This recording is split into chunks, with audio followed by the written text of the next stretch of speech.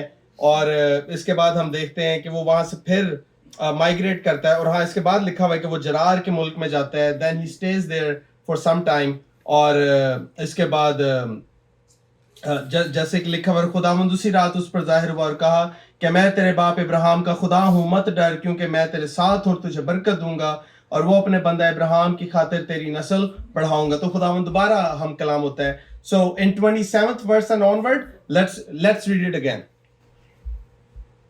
اسحاق نے ہم سے کہا کہ تم میرے پاس کیوں کر آئے, حالانکہ مجھ سے کینہ رکھتے ہو, اور مجھ کو اپنے پاس سے نکال دیا. انہوں نے کہا, ہم نے خوب صفائی سے دیکھا کہ خداوند تیرے ساتھ ہے. سو ہم نے کہا کہ ہمارے اور تیرے درمیان قسم ہو جائے, اور ہم تیرے ساتھ عہد کریں کہ جیسے ہم نے تجھے چھوا تک نہیں اور سوال نیکی کے تجھ سے کچھ اور نہیں کیا, اور تجھ کو سلامت رخصت بھی کیا, تو بھی ہم سے کوئی بدی نہ کرے گا, کیونکہ تو اب خداوند کی طرف سے مبارک ہے. آمین. Right? So ابی ملک آیا ہے, اور ابی ملک نے اسے یہ ریئلائز کروایا ہے کہ ہم نے خوب دیکھ لیا کہ خداوند تیرے ساتھ ہے. ہم نے صاف صاف دیکھا ہے کہ خداوند تیرے ساتھ ہے, کیونکہ اس کا کووننٹ تیرے ساتھ ہے.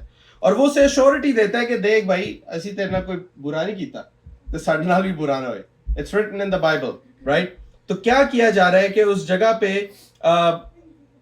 آپس میں ایک عہد ان کے درمیان بھی ایکسچینج کیا جا رہا ہے. Since I haven't done anything with you, تو میرے ساتھ بھی کچھ برا نہ کرنا, کیونکہ we can see کہ خداوند تمہارے ساتھ ہے. خداوند اس کے ساتھ تھا. اور آگے کیا لکھا ہوا ہے, جس طرح ہم 30 آیت میں پڑھتے, تب اس نے ان کے لیے ضیافت تیار کی اور انہوں نے کھایا پیا, اور وہ صبح سویرے اٹھے اور آپس میں قسم کھائی, اور اسحاق نے ان کو رخصت کیا اور وہ اس کے پاس سے سلامت چلے گئے. So that is the power of a covenant, right? کہ ایک انسان کے ساتھ جب آپ خداوند کے ایک کووننٹ میں ہیں, جب آپ خداوند کے ایک وعدہ میں شامل ہیں, جب آپ ایک عہد میں شامل ہیں, then all the people who are around you, if you are really serious with the Lord, اور آپ خداوند کے ساتھ بڑی ایک سنجیدگی کے ساتھ اس کے کلام کو, اس کے کووننٹ کو مانتے ہوئے چل رہے ہیں, people will come, غیر اقوام کے لوگ آئیں گے, and they will make agreements with you. اور وہ آپ کو کہیں گے like we have seen God is with you.